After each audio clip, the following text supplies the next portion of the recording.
Pues vamos a seguir con el tema 7, en el que vamos a hablar de cómo colaborar pues, a través de canales digitales, es decir, a través de tecnología. Aquí tenéis los objetivos que vamos a perseguir a lo largo de todo el tema. Recordad que cuando superéis el reto con éxito, que se os activará tras ver todos los vídeos, pues estaréis a un paso más de conseguir abrir esa llave que os desbloqueará pues, esta segunda isla. Cuando hablamos de colaboración digital, hablamos de utilizar herramientas, lógicamente digitales, de tecnología, con un objetivo muy claro, que es el colaborar y que estas herramientas, junto con el uso de Internet, lo que van a permitir es que colaboremos con muchas personas, aunque no estemos en el mismo lugar o en el mismo momento.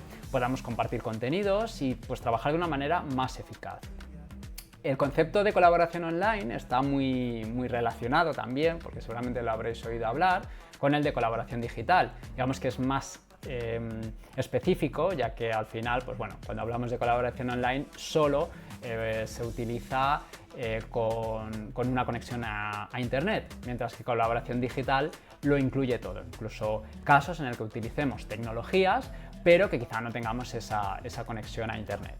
Pero bueno, hablando en general, es importante que cuando hablamos de esta colaboración digital, especialmente online, es muy importante que tengamos, o que todas las personas que van a participar tengan algún tipo de conexión a Internet, tengan instalado el software o al menos una manera de acceder, ¿no?, a si ese software está en la nube. Recordad el software as a service, ¿no? Pues si está en alguna plataforma, pues tener un navegador para poder acceder a ese software.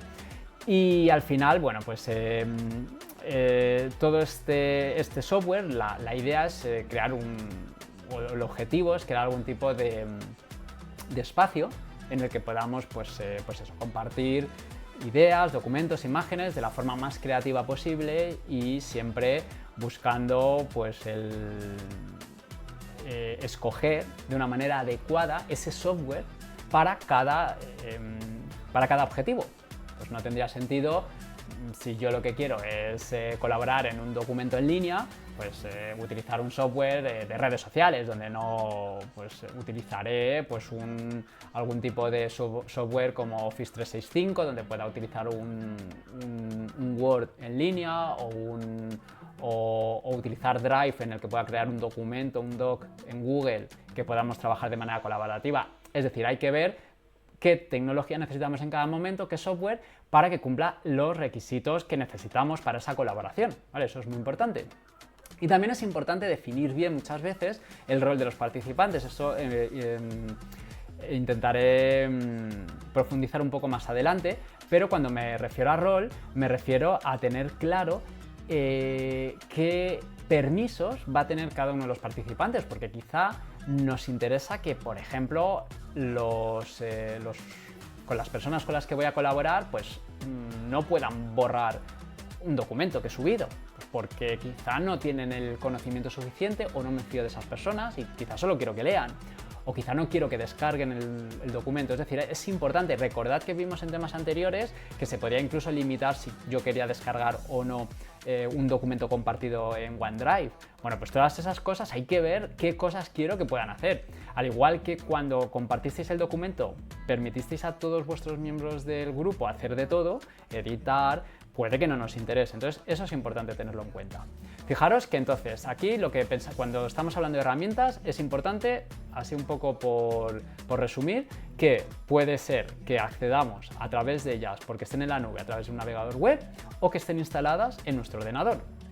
Por ejemplo, nosotros podemos instalarlos un Teams en nuestro ordenador y interactuar con otras personas con nuestro Teams instalado y lógicamente una conexión de Internet. O podemos, en el caso de Teams, también podríamos actuar a través de un navegador. Bueno, pues depende de cada software o de cada herramienta, pues podremos hacer de una manera, de la otra o de las dos. ¿Vale? Siempre, ya os lo digo y os lo adelanto, siempre la opción más eficaz y que menos problemas nos va a dar es la instalada en el ordenador. El inconveniente es que muchas veces no podemos instalar en ese ordenador pues porque no tenemos permisos o porque no tenemos espacio. Pero si tenemos espacio y recursos en el ordenador, es recomendable instalarse ese software porque nos va a permitir más opciones, va a funcionar mejor que si tenemos que utilizar de intermediario ese navegador. ¿Vale? Eso es importante que lo tengáis en cuenta. ¿Y qué herramientas vamos a tener, por ejemplo, para trabajar o para intentar colaborar de manera digital? Pues tenemos herramientas de videoconferencia, que ya las estamos usando nosotros en el aula día a día, pero tenemos otras. Tenemos Zoom, tenemos Skype, ¿vale? Existen muchísimas otras.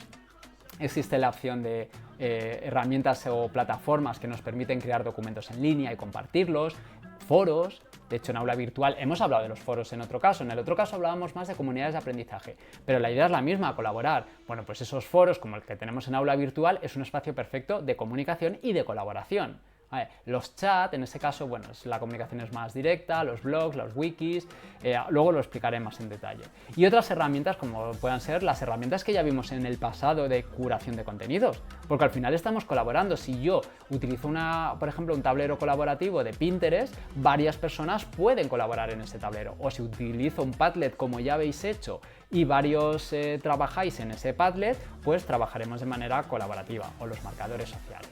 En cuanto a los roles, normalmente existen estos 5 roles. Ups, se me ha colado uno de más, que lo borraré en vuestros apuntes. Uno, el rol más, digamos que más permisos tiene. Siempre los roles lo que van teniendo son más o menos permisos. El que más permisos es el administrador. Este suele poder hacer de todo. Es el que crea normalmente pues esa herramienta, ese espacio, ¿vale? Es el que puede borrar. Luego está un rol de editor. Normalmente el editor lo que puede hacer es no puede gestionar en sí esa herramienta, no puede decidir pues, cuántos canales tiene o cosas específicas de la herramienta, o más bien dicho generales, perdón, pero sí que puede pues, controlar, por ejemplo, crear usuarios o borrar contenidos de los usuarios. Vale. Luego suelen estar los autores. Los autores son los que pueden publicar y poco más. Como mucho pueden borrar sus publicaciones y a veces incluso se puede hacer que no borren sus publicaciones. Todo esto se puede aplicar a blogs, a foros, ¿vale? Es decir, lo podemos utilizar en diferentes herramientas. Hay herramientas que no nos dan opción a tantos roles, ojo, pero bueno, que sepáis que normalmente existen estos roles. Pues ya os digo, la autora pues puede hacer esas cosas, normalmente publicar y gestionar sus publicaciones, no las de los demás. Para eso tenemos a los editores, editoras. Los colaboradores normalmente lo que pueden hacer es ayudar a escribir algo más o moderar, pero no pueden normalmente borrar ni siquiera muchas veces publicar. Depende de cada plataforma, tienen unas restricciones u otras. Y los lectores, pues normalmente lo poco que pueden hacer es comentar. Porque si no, está el rol de visitante, que podría añadirlo por ahí, por ejemplo, que ese simplemente lo que puede hacer es mirar y poco más, ni siquiera puede comentar.